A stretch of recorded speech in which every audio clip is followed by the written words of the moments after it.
Hi hello അസ്സാം വലൈക്കും welcome back. അപ്പോൾ ഇന്നിപ്പോൾ ഞാൻ വന്നിട്ടുള്ളത് ഒരു ബനാന മിൽക്ക് ഷേക്ക് ആയിട്ടാണ് കേട്ടോ. അപ്പോൾ ഇന്നത്തെ നോമ്പ് തുറക്ക് ഞാനിവിടെ ഉണ്ടാക്കുന്നത് ബനാന മിൽക്ക് ഷേക്കാണ്. അപ്പോൾ എങ്ങനെയാണെന്ന് ഉണ്ടാക്കിയെടുക്കാമെന്ന് നോക്കാം. ആദ്യം തന്നെ ഞാനൊരു മിക്സിയുടെ ജാറിലോട്ട് ഞാൻ കുറച്ച് ബനാന കട്ട് ചെയ്ത് ഇട്ട് കൊടുത്തിട്ടുണ്ട്. ഇനി അതിലോട്ട് നമുക്ക് കുറച്ച് ഫ്ലേവറിന് വേണ്ടിയിട്ട് 2 ഏലക്കായ എടുത്തിട്ടുണ്ട് കേട്ടോ. അതിലോട്ട് ഞാൻ കുറച്ച് കാഷ്യൂ കൂടെ ഇട്ട് കൊടുത്തിട്ടുണ്ട്. ഇനി നമുക്കതിലോട്ട് പാലാണ് വേണ്ടത്. അപ്പോൾ അതാ പാലും കൂടെ ഒഴിച്ച് കൊടുക്കുന്നുണ്ട് കേട്ടോ. നല്ല ഹെൽത്തി ആയിട്ടുള്ളൊരു ജ്യൂസാണിത് ബനാന മിൽക്ക് ഷേക്ക്. ഇനി മധുരത്തിന് ആവശ്യമായിട്ടുള്ള പഞ്ചസാര ഇട്ട് കൊടുക്കുന്നുണ്ട്. നിങ്ങൾക്ക് ഹെൽത്തി ആവശ്യമുണ്ടെന്നുണ്ടെങ്കിൽ പഞ്ചസാര അവോയ്ഡ് ചെയ്യുക കേട്ടോ. എന്നിട്ട് മധുരത്തിന് ആവശ്യമായിട്ടുണ്ട് ഈത്തപ്പഴമോ അല്ലെങ്കിൽ തേനെന്തെങ്കിലുമൊക്കെ ഒഴിച്ച് കൊടുക്കുക കേട്ടോ. അപ്പോൾ അതാ നമ്മൾ ബനാന മിൽക്ക് ഷേക്ക് ഇവിടെ റെഡി ആയിട്ടുണ്ട്.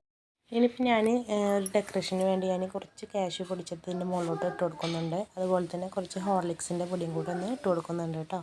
ഇനിയിപ്പോൾ അടുത്തതായിട്ട് ഉണ്ടാക്കാൻ പോകുന്നത് അനാർ സർബത്താണ്. അതിന് വേണ്ടി അനാർ ഇവിടെ കട്ട് ചെയ്തെടുത്തിട്ടുണ്ട്. അനാർ കട്ട് ചെയ്തെടുത്ത് നന്നായി അരച്ചെടുത്ത് അതിൻ്റെ നീര് സർബത്തിലോട്ടാണ്ട് ഒഴിച്ച് കൊടുക്കുക.